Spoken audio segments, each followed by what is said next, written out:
Hi guys, welcome back to another vlog. So ngayon mga ka-chicks, pinapaandar natin yung motor natin mga ka-chicks kasi pupunta tayo ngayon ng Weave Pool. Yan, unang punta natin ngayon sa Weave Pool mga ka-chicks, kahit malapit ito sa aming bahay. Kaya ngayon mga ka-chicks, samahan nyo kami mga ka-chicks at titingnan natin kung ano ang nasa loob ng Waterfalls Weave Pool. Kaya tara.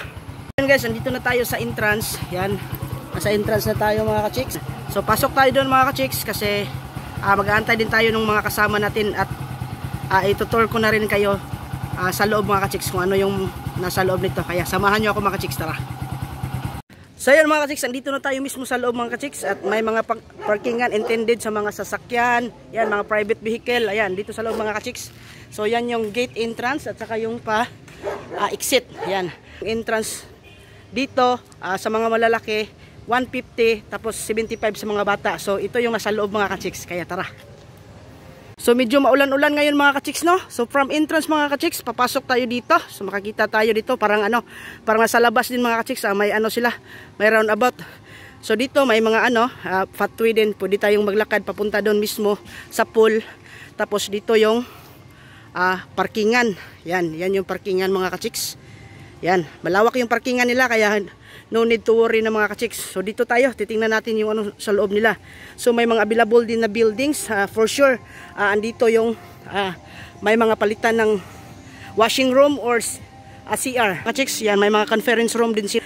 Of course, may mga tindahan din sila mga ka-chicks. Yan, pwede tayong bumili dito ng mga needs natin or mga kailangan natin pagkain.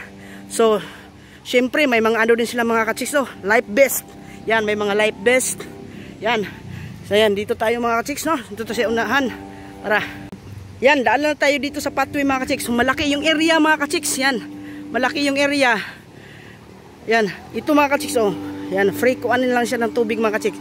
Yan, yung, may mga life vest. Yan, may mga naliligo. Yan. So, may tayo. Lifeguard. May lifeguard din mga ka-chicks. Yan, so dito tayo mga ka-chicks, oh. Yan, tingnan nyo guys. Yan, dito tayo guys. Ayan. So dito tayo mga ka-chicks, oh. Tingnan nyo guys. Yan. Yan na siguro yung mga kasamahan din natin mga ka-chicks. Yan, maraming naliligo mga ka-chicks. Actually, maganda talaga mga ka-chicks, no?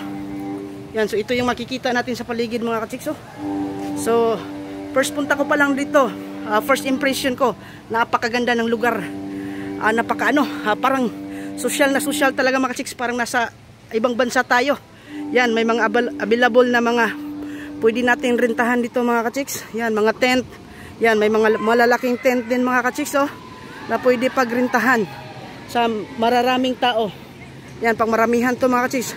Pero kung 4 lang kayo, 3, 5, yan, pwede kayong magrenta dito mga ka-chicks, oh. Yan, ganda. Yan mga ka-chicks, sakto. At pinaano na yung weave pool mga ka-chicks. Yung weave niya mga ka-chicks, so parang nasa dagat lang. Yan guys, oh, tingnan nyo guys. Yung entrance dito sa mga malalaki 150 tapos 75 sa mga bata. Mga suot na allowed dito mga ka-chicks. Yan, allowed na short. Yan, so kailangan talaga na pang swimming. So hindi allowed yung pang mahaba mga ka-chicks, no, or yung pang bahay lang. Hindi rin yung allowed yung napaka-sexy. So ito yung allowed na mga ka-chicks. So yung allowed na susuotin. Yan, yes, board short and swim track. Yan. Trunk, yan. Yes, yeah. Speedos and jammers, yes din mga ka-chicks. Yan, mga cotton t-shirt, okay siya. Mga cotton turtleneck, yan, okay din siya mga ka-chicks. Basta yung pangligo. So, ang hindi naman ina-allow dito mga ka-chicks, yung mahahaba na mga shorts or yung mga jersey, yan, bawal. Or boxer, yan, bawal siya mga ka-chicks.